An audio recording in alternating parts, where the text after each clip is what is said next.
বেহালায় গিয়ে ফের কেন্দ্রকে এসআইআর তোপ মুখ্যমন্ত্রী মমতা বন্দ্যোপাধ্যায়ের। এসআইআর এর নামে সিএএ করার চেষ্টা হচ্ছে। কজন বাবা মায়ের বার্থ সার্টিফিকেট রয়েছে? আজ বেহালায় গিয়ে প্রশ্নই তোলেন মুখ্যমন্ত্রী মমতা বন্দ্যোপাধ্যায়। বাংলায় কথা বললে ডিটেনশন ক্যাম্পে নিয়ে যাওয়া হচ্ছে। কেন বাংলা বললে অত্যাচার? দেশভাগের পর যারা এসেছিলেন তারা নথি কোথায় পাবেন?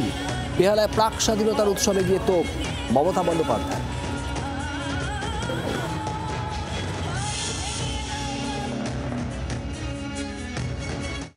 আজকে বিহার একটু রিলিফ পেয়েছে। একটা স্টেট যদি পায় অন্য স্টেটে তো পাবে।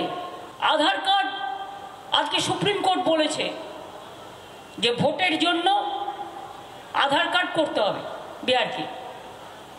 বাংলারটাও আরেকদিন টাইম দিয়েছে শুনবে।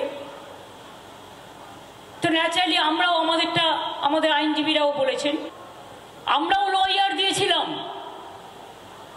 আমরা আমাদের আইনজীবীদের দিয়েছিলাম, কারণ এই ইস্যুটাকে ফার্স্ট আমি ধরেছিলাম নেতাজি ইন্ডোর স্টেডিয়ামে। বাংলার আওয়াজ, বাঙালির আবেগ, জি 24 ঘন্টা।